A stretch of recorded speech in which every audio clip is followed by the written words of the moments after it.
All right, we're going to get it this time. Take 15. Hey there, folks. How you doing today? Welcome back to the channel. Please bear with the background racket that you will hear throughout this production. Don't let it distract from what's going on here. We're back with our Savage Axis platform. That was our project rifle for 2023. For those of you that have followed the series from the beginning, you might be looking at the rifle and thinking that it looks a little different. For those of you that are just tuning in, we have an entire playlist series on this rifle. I won't go in depth with what we've covered so far because, for the sake of brevity, if you want to see what we've done so far, watch the other videos in the series. They're good quality content concerning, trying to build a precision shooter out of a budget firearm. We've had some highs, we've had some lows.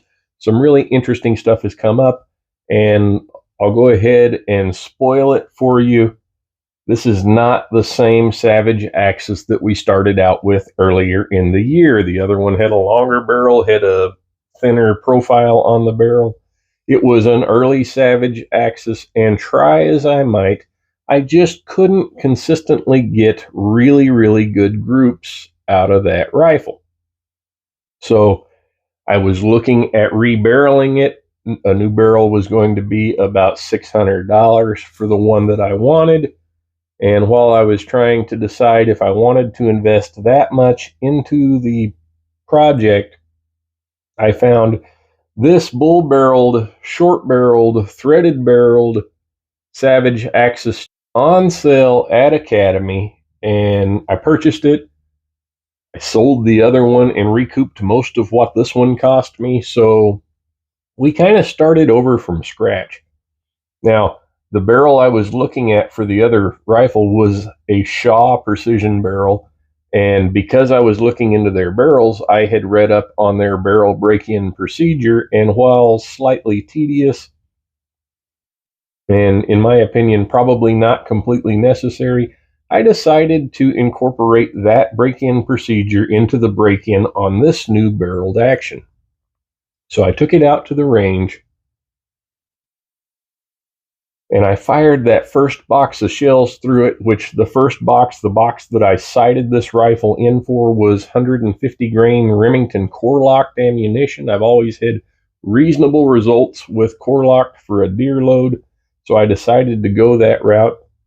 The break-in procedure for Shaw barrels is shoot one, cool it, and clean it before you shoot the next one. You do that 10 times. Then you shoot two, cool it, and clean it. Shoot two, cool it, and clean it. Shoot three, cool it, and clean it. And then shoot the final 3. That's a 20-round break-in. That's what we did with this rifle. Was it a worthwhile venture? I've never done that before. I probably won't ever do that again, but we did it, so we could say that we did on this one. So there you have it.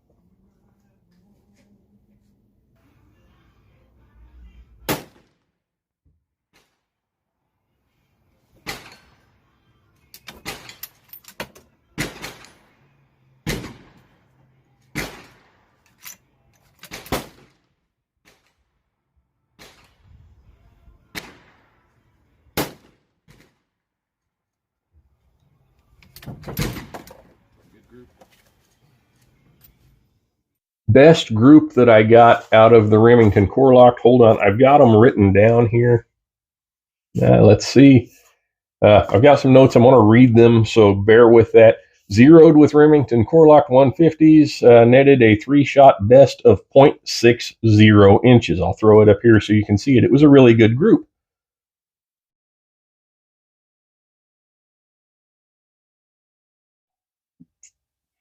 As I mentioned before, I've consistently gotten groups like that with 30 caliber bullets using core-locked ammunition.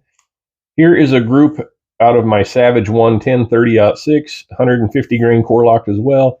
and this one was a .65. So you can see there consistently good grouping with the Remington core-locked ammunition.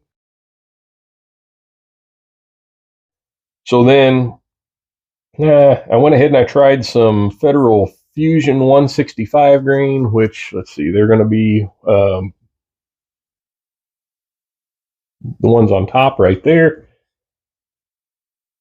They grouped like that. It was kind of a sad horizontal string. Before I go any further, let me preface it with saying that all of those groups were fired off of this bipod. So as you can see there, an unimpressive group with the 165 grain Fusion. It was so bad, I went back and I fired a second group with my Caldwell lead sled, and the group really wasn't any better. I mean, maybe a quarter of an inch better, but it was still almost a 2 minute of angle group. So going back to 150 grain pills, next on our list was the Hornady American Hunter. That's that one right there. And it strung vertically about 1.4 inches. Again, that was off of the bipod. All right, moving on to the Winchester PowerPoints, which was the one down here on the end. That bullet was the golden ticket in our Alaskan 243 rifle that we built last year. It loves those, so I was hoping that they would shoot well out of this one.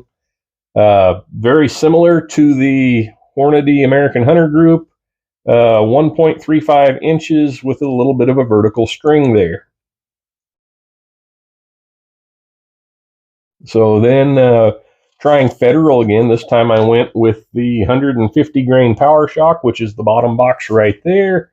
And I think I pulled it a little bit. I only shot one group with each type of ammunition because letting the rifle cool in between groups, it was just taking forever. But I got a respectable 1.05 inch out of the PowerShock. I was quite confident that if I would have cooled the rifle and shot another group and paid attention to what I was doing, that I could have gotten that one under an inch. So just about the time that I was figuring out that the 0.6 inch group that I got out of the Remington Core-Locked was going to be the best group of the day out of this rifle, I found in the bottom of my bag what I had left of that Federal non-typical 150. So I shot one more group, and turns out the rifle really likes them. That was the best group of the day, measuring an impressive 0.48 of 1 inch. So the difference between point of impact for the Federal non-typicals and the PowerShock was negligible. They were hitting to just about the same spot. So close, in fact, I'm not entirely sure that the PowerShock and the non-typicals aren't just the same round in two different boxes. They both shot really well. Point of impact for those was about 2 inches off from where the point of impact was for the Remington Core-Locked. So I decided to just dial up a couple of inches and shoot PowerShocks on my hunting trip this year, because I had a surplus of those and I was running a little low on the Core-Locked after sighting in the rifle. Now that concluded our first range session with the Savage Axis with the bull barrel, the new rifle on our MDT chassis.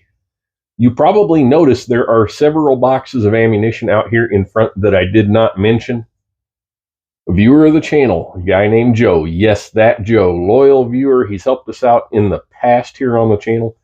He provided these other boxes of ammunition to us for further accuracy testing with this platform. We are going to cover that in a separate segment because this one has gone on long enough. Let me know what you think. We've got a couple of really good groups. We're approaching half a minute of angle, and I think with a little tweaking, maybe a good hand load, we could do even better than that. But I hope you won't hold it against me that we swapped the actions out on this and kind of started over from scratch. Let me know what you think down below. As always, take care. God bless.